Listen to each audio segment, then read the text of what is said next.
In 1967, the shooting portion of the Irish gang wars in Boston came to an end.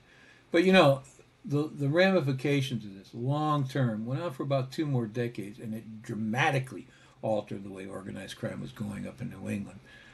The murder of Stevie Hughes in 1966 didn't end the warfare, but the eventual murder of all the Hughes brothers did. It eventually finished off the McLaughlin gang. Howie Winter would take over the McLeans, and then Whitey Bulger, as you know, would succeed him.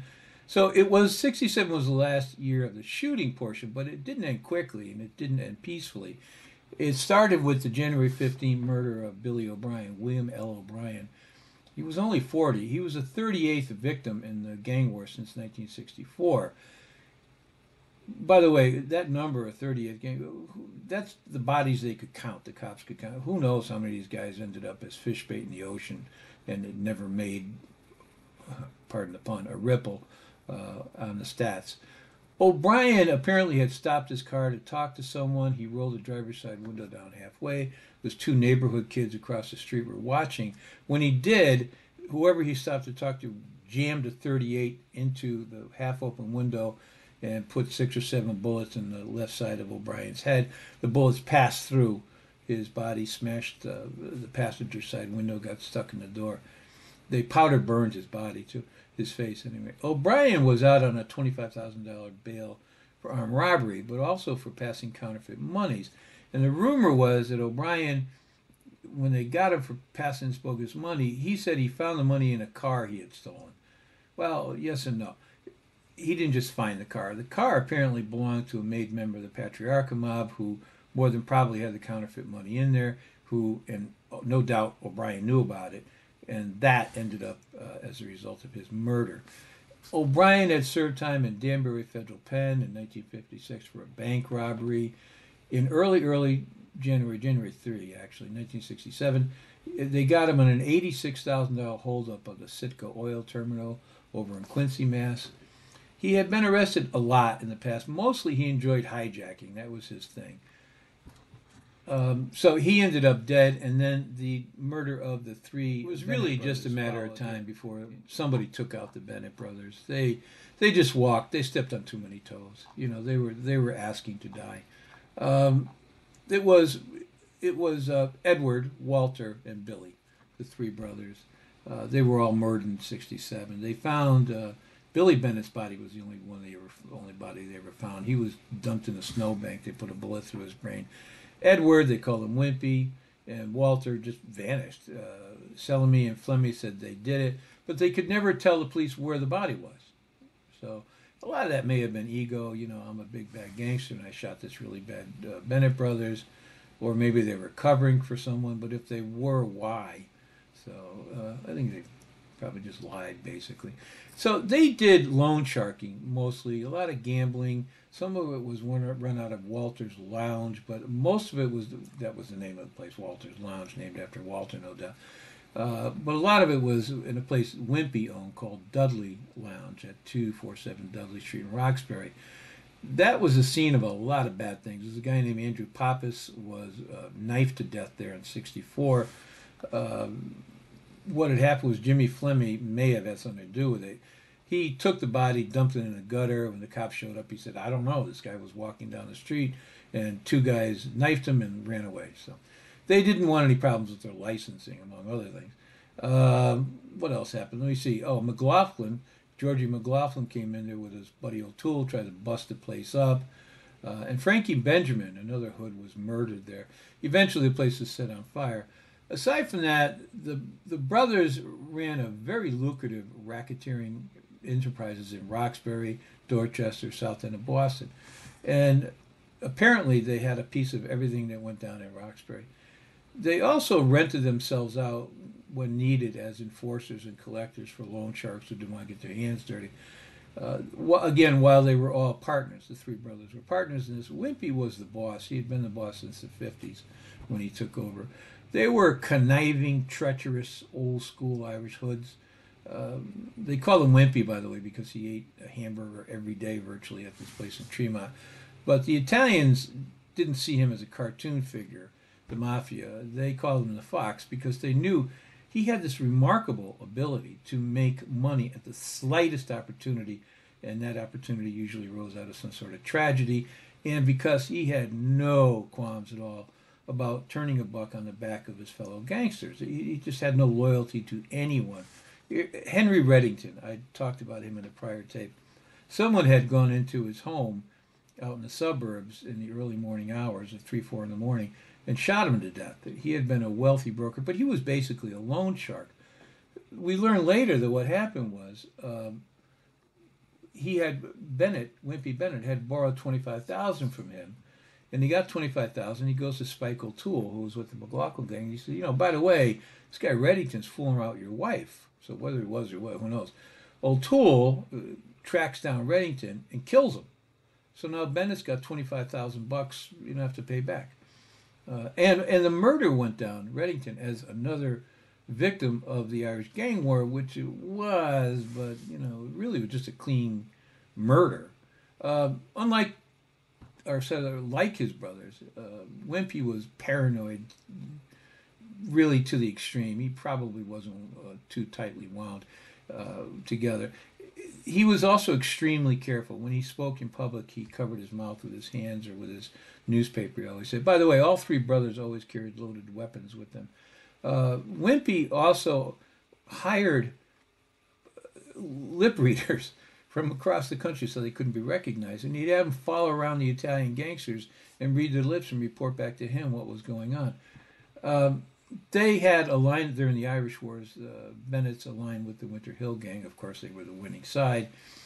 And the original Roxbury crew included Fleming, both brothers, the Bear and the Rifleman Fleming. Frank Salmi got his start with them. He hired him when he got out of the Army in 1955. And he taught Steve Fleming, he taught him all the ropes, how to be a loan shark and so forth. When the Boston Irish War started to spiral out of control, Bennett used the war to kill off his enemies one by one, or anybody who bothered him, and without drawing suspicion to himself. So he said, well, they were obviously a victim in this war. And they weren't, just somebody he wanted out of the picture. He was seldom smiling. He was very vain. He always wore a hat because he was going bald. When he couldn't wear a hat, he wore a wig. The Boston cops took it from him once, and he sued, tried to get them. He said it cost him a lot of money. No one in mobdom trusted Wimpy, obviously, for a lot of reasons. But he did operate with the blessings of Raymond Patriarca, because he visited Patriarca regularly down in Providence with big bags of money. I mean, he knew how to stay safe. He was subpoenaed to give evidence in Boston's Brink robbery before a federal grand jury because he was caught red-handed with some of the Brink's money, more than $50,000. Federal agents found the cash hidden in a cooler inside a fake wall in Wimpy's office in the South End. In June of 1956, Wimpy and Fats Buselli were arrested by federal agents, and they did jail time for having the Brink's money in their possession. It was one of the few times Wimpy was slammed behind bars. He and his brother more or less escaped unjailed for most of their careers. How they got the money, where they got the money, who knows? They were probably, my guess is they were probably going to wash the money, clean it for whoever took it. The theory was he didn't do any jail time, by the way, because he was an FBI snitch. But that rumor is going to happen anyway in mobdom. You do a lot of bad guy stuff, especially on his level, and you never go to jail. Something's not right. But if Wimpy was an FBI informant, then he would have known who pulled off the Brinks robbery, which the federal government desperately wanted to know. They took years trying to get the names of the heist, who was involved, but they never really learned much. So if Wimpy was their guy, he would have handed them all that information, and he would have gotten a lot back in return. So was he an informant? I don't know. George and Eddie McLaughlin guessed that Wimpy had helped in setting up the failed murder on their Edward McLaughlin. So Jimmy O'Toole and allegedly Francis Murray, who worked for the McLaughlins, tried to shoot and kill Wimpy when Wimpy stepped out of the front door of his home. O'Toole was hiding really close by in these bushes, and he jumps out and he fires a shot, and of course, being O'Toole, he misses. Wimpy throws himself back into the house. He pulls out his ever-present revolver. He fires, and then he runs out the back door. So Murray is sitting in the car, and he's supposed to wait, obviously. Toole hops in the car, and they drive away. He's got the engine idling. But when the shooting starts, Murray panics, and he drives off, and he leaves O'Toole there. So he drove off when he realized that Bennett wasn't killed, you know. And that immediately he knew they missed. His life is in danger now because Bennett was not going to overlook this thing. Murray essentially disappeared, now by his own design, shortly afterwards. Wimpy vanished in January '67. He was probably murdered, probably by Steve Flemmi, at the urge of the mafia capo Larry Bione. Killing Wimpy served a lot of purposes. Mostly his rackets fell directly into Flemmi's hands and the mafia's hands. There were probably two other reasons. First, according to John Motorano, Bayonne wanted him dead because, one, he was Irish. Two, they thought Larry was sneaky. They figured Larry was going down to Providence, ratting them out over everything to Patriarca. And but on the same hand, there is FBI surveillance of that same year telling his people, look, be careful of Wimpy Bennett. He's a sneak. Stay away from him. So I think they just wanted his. He made the mafia guys nervous, and they wanted his rackets, and it was that simple. You know what's he gonna do if they kill all the brothers? There's only three of them, and there's God knows how many mob guys he had behind him. Who's gonna stop? What are they gonna go to police? So Wimpy, who he had this reputation of being dour and dangerous and deceitful. Members apparently of the Boston Mafia approached Patriarca and they said, "Look, we don't trust this guy." They one way or the other, they had to have gotten Patriarca's permission for the murder. So, another story was that Steve Flemmi had accused the gang's bookkeeper of stealing money from the rackets. Flemmi took the guy, he puts a gun in his mouth, and he tells the bookkeeper, "What's going on? I need to know." And the bookkeeper says, "Well, Wimpy Bennett's stealing from the accounts." Salemi and Flemmi, they called a meeting to sort this thing out, and they tell the bookkeeper, "Say what you said now." And Bennett's in the room, and he says, "Well, Bennett's been stealing money." So Wimpy, apparently, now this is according to the guys who were there, his mouth went dry, he couldn't get a word out. He never got to explain. Flemmi put a gun to his head and fired, apparently. They buried his body at a firing range, supposedly, that they'd been using for target practice over in Hopkinton, Massachusetts. Then Salemi turned state evidence, and as part of that deal, he had to point out where he buried Bennett and his brother as well. But so he sent law enforcement here and there, and they dug around. They never found the body. In April, so you have to wonder, was it ever? He said, "Well, it's there. Maybe they moved it or something like that." The thing about it is, some reporter pointed out, this is January. January in New England, the earth is like cement. You just can't dig a hole. Trust me, I know this. And so where was he? In April, Walter Bennett went out looking for Wimpy, and he never came back. He ended up dead, we assume. That left Billy. On December 19, Richie Grasso picked up Billy at his home, and they drove with him. They got a few feet down the road when he ended up dead. Billy was also aware always of it. He was always suspicious, and he had a rule: don't ever get in a car with anybody you don't know or trust completely. Stupidly, I guess he trusted Grasso, which was the mistake of his lifetime. He was shot inside the car within several minutes. The force of 4 of the bullets to the side of his chest, it propelled him out of the car and into the snowbank where they found him. And this is in Dorchester, where they found him. Less than a mile from where Grasso had picked him up. The pistol he carried was still in his holster. Bennett is thought to have been killed because he had been searching for clues on the disappearance of his 2 brothers. They expected that. Mott thought, well, he'll want to do this. But apparently what he had done was he had hired outside gunmen to come in and settle the score, and he was talking with the police because in his view, he had a legitimate legal problem. His brothers were disappeared and more than probably killed. So he was going at it 3 ways. He would try to find who did it. He had guys out on the street with guns trying to find out who did it, and they killed him. And he figured, why not have the cops look in on this too? That crossed the line. Grasso disappeared immediately after it hit. His body was found in a trunk, of course, a week later. No one was ever convicted in either murder, Grasso's murder or Billy Bennett's murder. In 1970, several suspects, including a Boston detective, were tried for the murder, but sometimes the bad guys win. There were two murders in February. The one I've covered in another tape, so I won't go into a lot of detail on it. It was Andrew von Etter.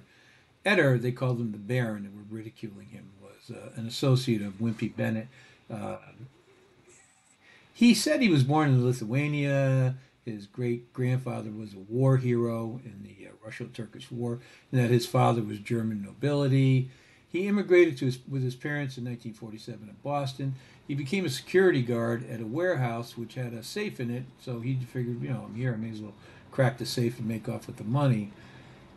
The short end of this is that the Bennetts, Walter Bennett, introduced Van Etter to a murder for hire thing, a woman in Florida. As I say, there's a tape on this in here. Florida, she wanted to get rid of her husband. Van Etter did it. The police got Van Etter's name. It was probably a matter of time before they backtracked and led that to Walter Bennett. So I guess Bennett figured we'll just kill Van Etter and block that trail. So that's what that. On February 2, John Locke, he'd been a close pal of Connie Hughes and his brother Stephen. He was murdered. He was the 40th murder in the Irish gang wars. He was a bartender, sometimes a longshoreman. He was with Connie Hughes just days before Hughes was murdered in May. A few days later, Locke, probably drunk, barges into the Charlestown Cafe. He's got a gun in his hand. He's shouting, "Just tell me who took care of Connie and I'll take care of him."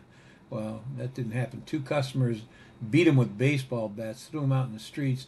Somebody shot him 4 times in the head, once the head, the face, the chest, and they dumped him about 100 yards from a rapid transit station in Revere, Mass. Next, on April 18th, came Joe Lanzi. He was a South End bartender, but mostly he was a police informant. He reportedly told the police about the murders in the Nightlight Cafe in the North End when somebody offed Trash Brastos and Tommy DiPersico. Uh, Two police officers were in Medford were driving on their patrol. They saw a car gun right through a red light, so they gave chase. The driver doused his lights, cut into the neighborhoods. The cop followed him. They ran him off the road to the side of the road. About a half mile later, the guy who was driving, it was more than probably this hood named Carmen Gagliardi, he leaped out of the car. The cops came out and said, "What are you doing? You're going like a bat out of hell. You went through a red light." So Gagliardi, if it was him, said, "You know what? I got to go in my house here just for a minute. My license is in there, and I'll be right back." And he starts to walk away without waiting for permission. So as he does that, the two officers peer in the car, and the guy sitting behind the driver's seat, bear in mind the driver's door is open, he kicks the seat up and runs like hell. And when he runs, Gagliardi, who was now on the passway up to the house, he took off. They disappeared in the dark. The third passenger, this guy Frank Orito, really bad guy. He was sitting on to the right of the driver in the back seat. He tried to get out. He couldn't. The cops caught him. They tossed him back in the car. And that's when they noted. Orito, by the way, was a loan shark, a professional killer for hire. He worked for the Angelillo brothers up in Boston. Carmen Gagliardi, the driver who fled, they were partners in their loan sharking business. So the cops look, and there's Lanzi's corpse seated in the front on the passenger side, obviously. He's slightly slouched. His head is back, and he's leaning against the window. They look closer, and they see this guy's dead. He's been shot once in the right ear, and there was a lump, probably the slug, that was bulging above his right eyebrow. So they found another bullet wound in his chest later on. The cops searched the car. They found 2 guns, a .38 revolver, and a .38 double barrel over and under Derringer. I don't know what that is. There were hardly any bloodstains in the car, so he had killed someplace else. They tossed him in the car, and they were probably driving out to the marsh areas of Medford to drop him there. Lanzi didn't have a police record, but he was known as a small-time numbers runner. He ran favors for the mafia guys. About 6 months before he was killed, he had been stabbed in a Boston bar, reportedly by some hood. and he spent several weeks in the hospital. Arito was taken to a station house. He's booked there for the murder of Lanzi. Arito's only arrest occurred in 1958 when he was arrested in Revere, Mass., oddly enough, on an attempted rape charge. Continued on into the summer of 67. On June 27th, Richard Camarada was found shot to death in a sand pit in Boston in the summer, June 27th. His hands had been cuffed behind him, and he'd been shot in the back of the head. He was the father of three. He was number 44 on the gangland executions in the Irish Wars. He was generally described by the police as a decent sort of guy. He had no police record. Camarada owned the Jolly Chef restaurant until he sold it a month before he was murdered. Police confirmed from their sources that he was not in debt to any loan sharks, gambling. Whoever killed him intercepted him as he left his home to drive to work in Boston. His car never left its driveway. Evidently, the killers grabbed him as he stepped out of the house by surprise, just shortly before 7 o'clock in the morning, and they cuffed him. They drove him down to this gravel pit and shot him 4 times in the back of the head. The handcuffs were stamped Detective Romo V 6440, but that didn't go anywhere. Why he was killed, I don't know. And then on August the 16th, Fred Young, he became victim number 45. He was found face down in a Mystic Valley Parkway in Medford, Mass. 2 bullets in the back of his head. One was behind his ear and one was at the base of his skull. He was the 3rd corpse found in Medford that year, and they'd all been murdered gangland style. A story making the rounds was that Young was in big debt to loan sharks, and he was killed when he just was unable to pay them. But police discounted that story. They said he was too poor to risk loan sharks, and loan sharks wouldn't have been interested. He had no way to pay them back.